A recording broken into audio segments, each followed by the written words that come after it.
वन्देऽहं श्रीगुरु श्रीयुतपदकमलं श्रीगुरून् वैष्णवांश्च श्रीरूपं साग्रजातं सहगण रघुनाथान्वितं तं सजीवं साद्वैतं सावधूतं परिजन सहितं श्रीकृष्ण चैतन्य देवं। होई अष्टमी व्रत पूजा विधि। होई अष्टमी व्रत पूजा विधि। बच्चों की माँ दिन भर व्रत रखे, सायंकाल दीवार पर अष्ट कोष्ठक की होई की पुतली रंग भरकर बनाए। इस पुतली के पास सेई तथा सेई के बच्चों का चित्र भी बनाए या छपी हुई होई अष्टमी का चित्र मंगवाकर दीवार पर लगाएं तथा उसका पूजन कर सूर्यास्त के बाद अर्थात तारे निकलने पर होई माता की पूजा करने से पहले पृथ्वी को पवित्र करके चौक पूर कर एक लोटा जल भरकर एक पटरे पर कलश की भांति रखकर पूजा करे। होई माता का पूजन कर माताएं कहानी सुने।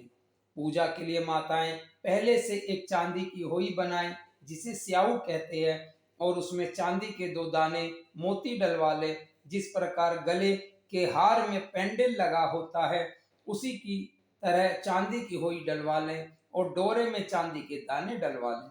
फिर होई की रोली चावल दूध व भात से पूजा करें। जल से भरे लोटे पर सतिया बना लें।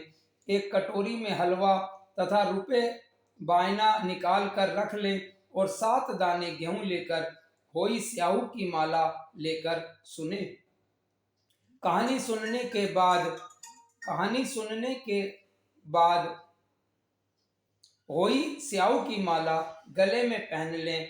जो बायना निकाल कर रखा था उसे सासू जी के पांव लगाकर आदर पूर्वक उन्हें दे दें। उसके बाद चंद्रमा को अर्घ देकर स्वयं भोजन करें।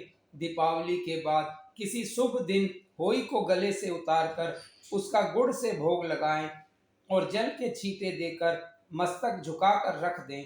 जितने बेटे हैं उतनी बार तथा जितने बेटों का विवाह हो गया है उतनी बार चांदी के 2-2 दाने होई में डालते जाएं। ऐसा करने से होई माता प्रसन्न हो बच्चों की दीर्घायु करके घर में नित नए मंगल करती रहती है।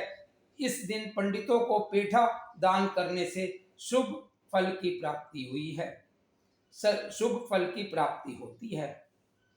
होई अष्टमी व्रत का उजमन।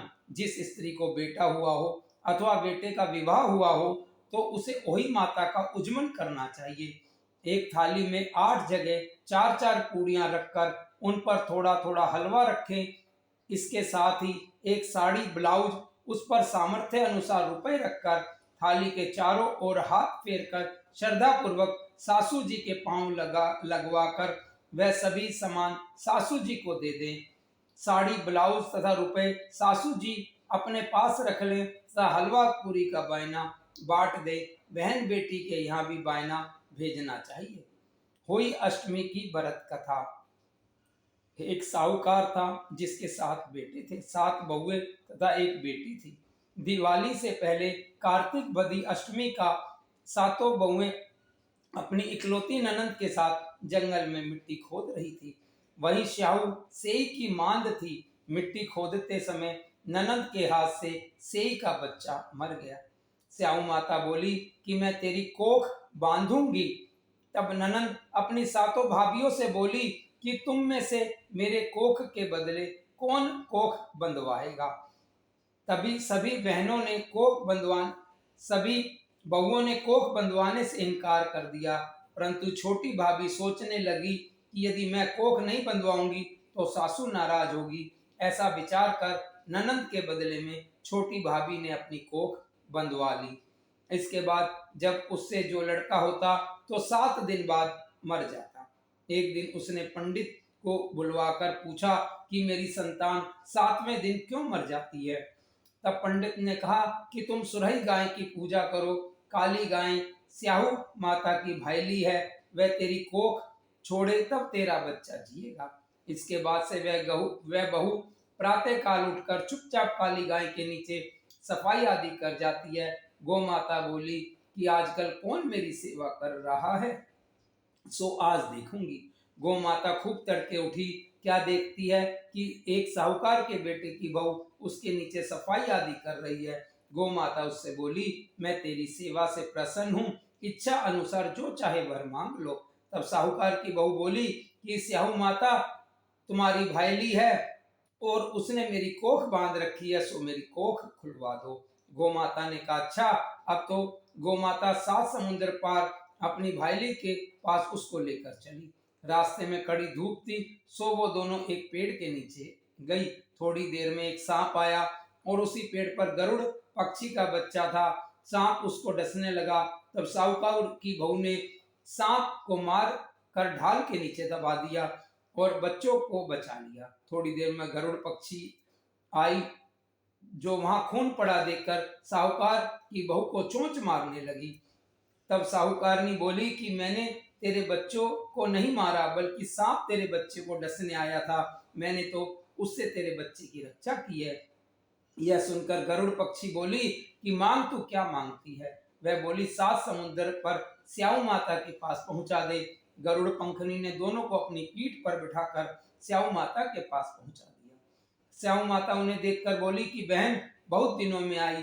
फिर कहने लगी कि बहन तेरे सिर में जूं पड़ गई है। तब सुरही के कहने पर साहूकार की बहू ने सलाई से उसकी जुएं निकाल दी। इस पर स्याऊ माता प्रसन्न हो बोली कि तूने मेरे सिर में बहुत सलाई डाली है, इसलिए 7 बेटे और बहू होगी। वह बोली, मेरे तो एक भी बेटा नहीं है, 7 बेटे कहां से होंगे। स्याऊ माता बोली, वचन दिया, वचन से फिरूं तो धोबी कुंड पर कंकरी होऊं।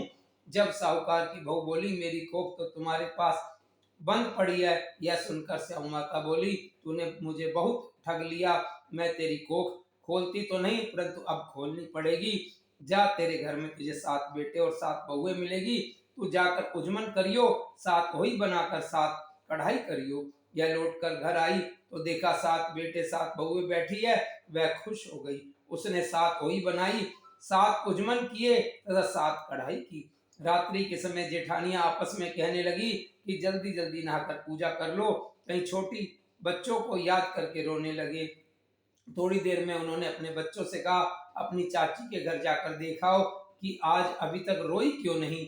बच्चों ने जाकर कहा कि चाची तो कुछ मान रही है, खूब उजमन हो रहा है। यह सुनते ही जेठानियां दौड़ी दौड़ी उसके घर आई और जाकर कहने लगी, तूने कोख कैसे छुड़ाई। वह बोली, तुमने तो कोख बंधाई नहीं, मैंने कोख बंधा ली थी। अब स्याऊ माता ने कृपा करके मेरी कोख खोल दी है। स्याऊ माता ने जिस प्रकार बहू की कोख खोली, उसी प्रकार सबकी खोले। बोलो होई अष्टमी माता की जय।